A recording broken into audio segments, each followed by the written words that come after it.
Whether you like the idea or not, you already have a government. You have an authority over your head. And one question that always arises is, what is the basis for some people to assume governance over territory, to claim that authority, and then to start to dictate to others what everybody else should do? And sometimes and often, more often, they don't even require the consent of those that they are governed. You are just born into an area, and then you find that there are people who claim to have authority there. They are dictating terms for everybody. And the big question is, does society need government?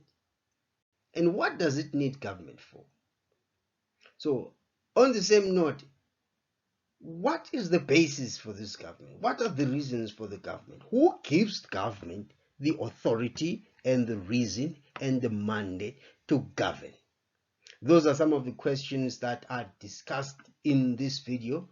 I hope you will find it quite enlightening and fruitful.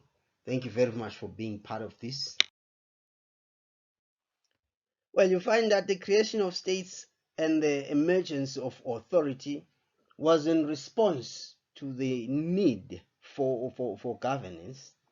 Some of the people who have written about the emergence of states and authority in general, as I have highlighted above, we have John Hobbes, who opines that society needs to move from a state of nature to an ordered society which is built upon the foundation of a social contract.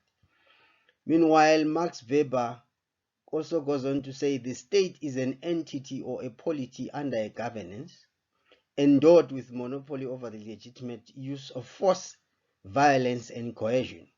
So we are going to be looking here at the two elements.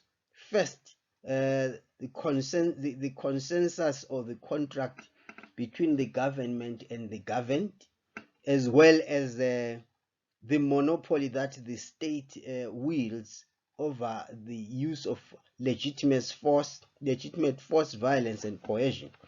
How these two come together and combine in order to enable the establishment of a viable state.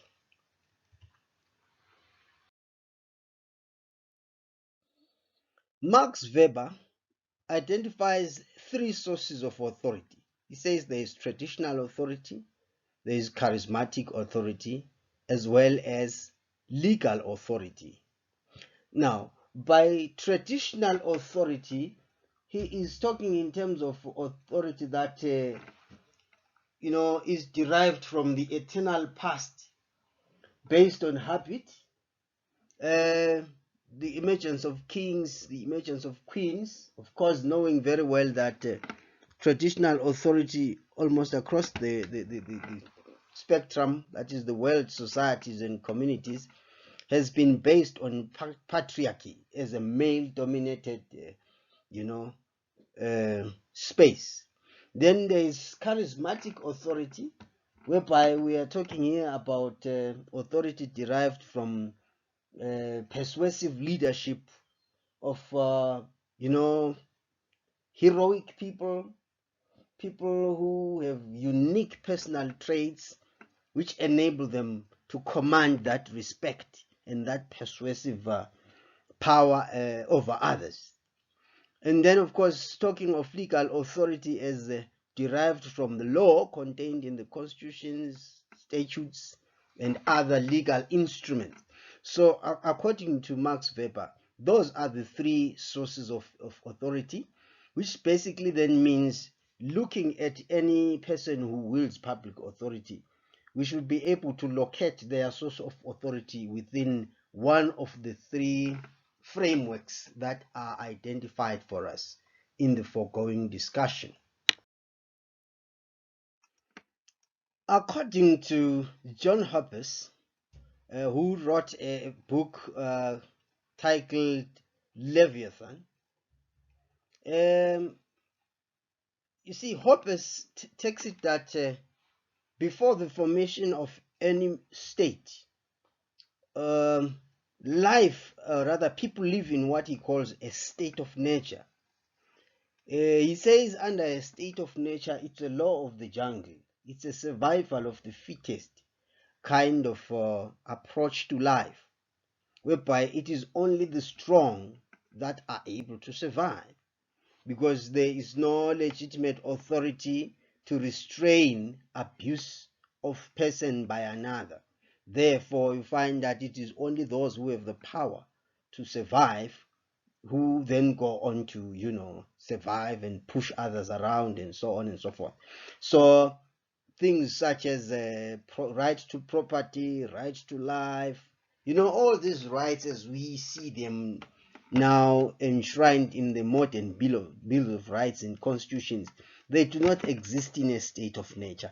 As John Hobbes puts it, life is brutish and short, so there is really no predictability. Whoever has power and authority and control and might, that one is able to push everybody around and get whatever he or she wants and needs.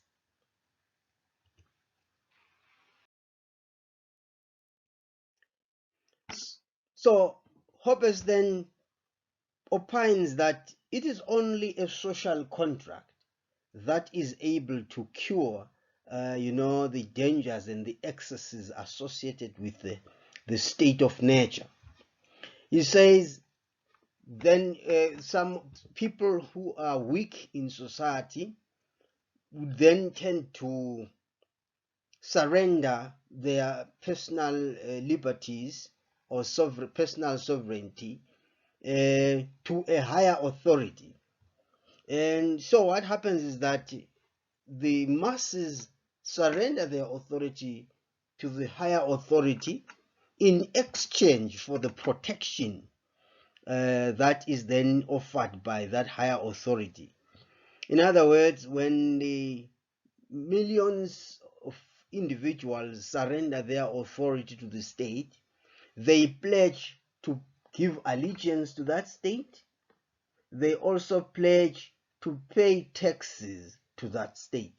And they pledge to accept and to observe and to uphold all the rules and the laws that are enacted by that state, because it is basically understood that the rules are being enacted for the welfare of everybody who is a constituent member of that society or that community. So in exchange, the state receives the taxes and allegiance from the masses, and then it goes on to, in exchange, as I have said, give that protection. So it is through the taxes that are paid by the individuals that the state is able to assemble an army that will defend the territory and defend the lives of everybody within that state. So the state is able to provide the police service, to also take care of the health needs of the community by adopting relevant legislation to protect the health of the people, as well as running public health institutions, hospitals, and regulate generally the manner in which medical care is provided for everybody within that society. So it also goes on to oversee the provision of such amenities as education, you name them, infrastructure, road infrastructure, public buildings, and the general day-to-day administration of the lives of the people, also providing for the judicial system or the courts so as to enable an amicable resolution of differences among the members of the community, all of whom have pledged allegiance to the state. So he calls that a social contract, though it is not a conscious agreement whereby every individual approaches the state and pledges allegiance. It is taken for granted that if one is born or one lives within a particular territory or polity governed by a particular authority, Therefore, he or she has necessarily surrendered and pledged allegiance to that authority, so to speak. So that's how the social contract works. In other words, there is an agreement, a tacit agreement between the masses and the government. And so, under such a state or a polity, you find that it is not through the force of arms and coercion that order is established, but rather it is through voluntary surrender of allegiance by the masses, who then also do so in exchange for the protection that the state offers. So that is basically the basis for what you call this. It is the basis for the state. The concept of a social contract presupposes that there is a general, understanding, a common understanding between the subjects or those that are being governed and those who are governing. So, in other words, there should be principles agreed upon by every one of them, such that those who are maybe given positions to administer as government, whether it is a president or it is a king or it is a prime minister, there are rules that pre-exist the state regarding the rights and the welfare of the individual constituent members of the state, so that the ruler or the king, whoever it is, already knows, even before assumption of authority, the conduct of the state, how he's expected to conduct himself within the context of the power that is given unto him or her, the do's and the don'ts that are permitted in terms of the social contract of that state. So then that explains why we have some democratic governments. We also have some autocratic, aristocratic governments, monarchs, and different forms of government.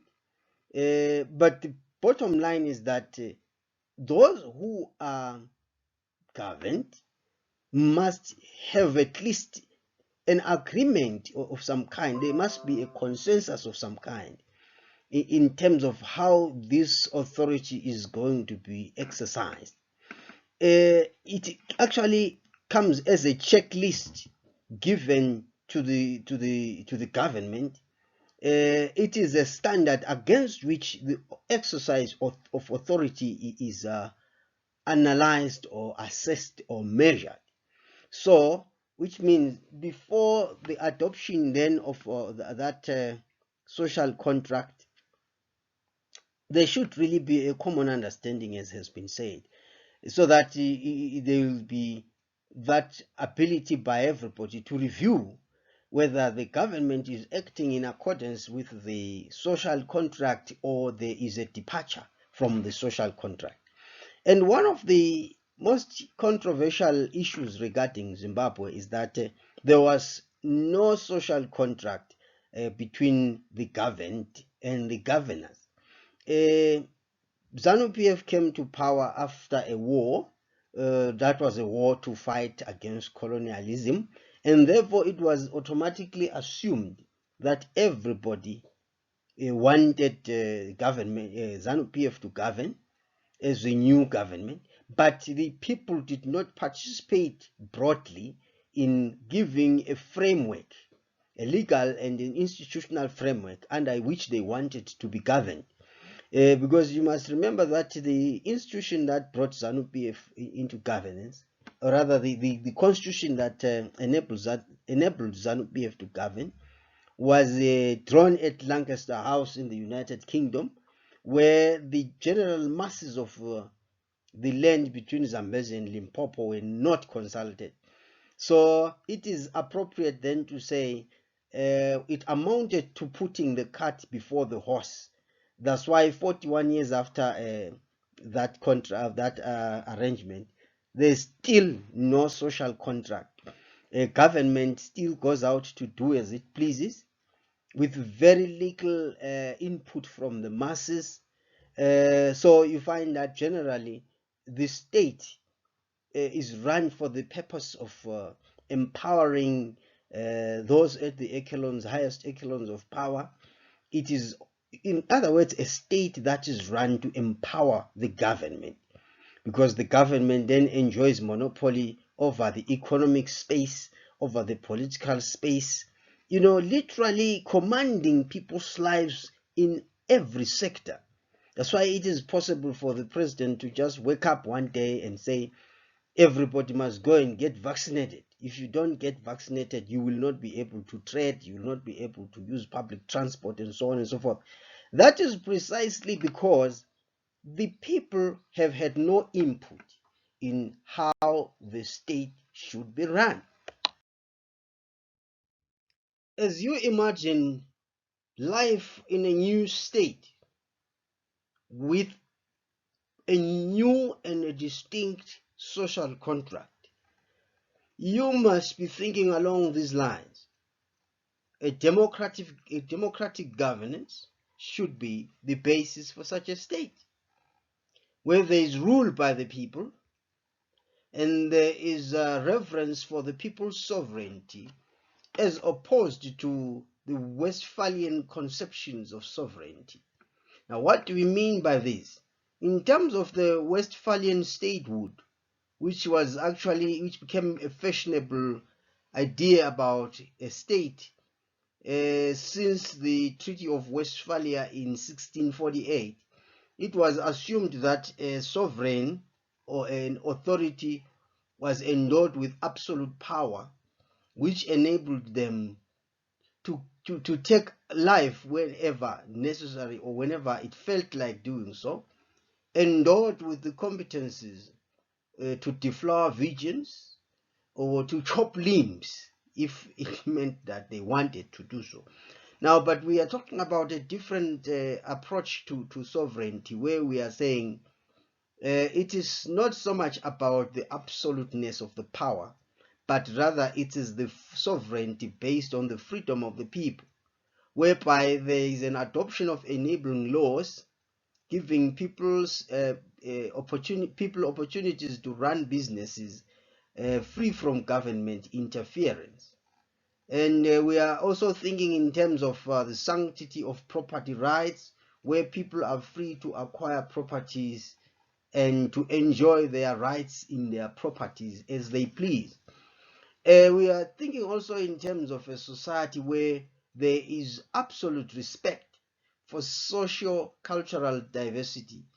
And maybe as an underlying principle, we are thinking here of the the absolute liberty of freedom of the individual, so that the individuals are not used as instruments for the maybe satisfaction of the needs of those in the echelons of power, those in authority, but individuals are seen as fully fleshed human beings, not as instruments and not as a means to an end for some people, but as an end in themselves.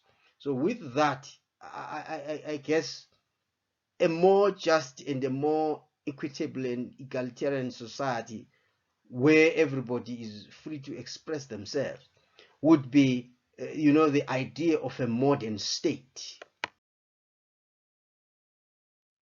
Thank you very much for taking your time to watch this video to the end. I certainly hope that it has highlighted for you some of the important issues to think about when we consider the source of government authority and how it must be configured for the welfare and the satisfaction of every member of the political community. Thank you for your time. Bye-bye.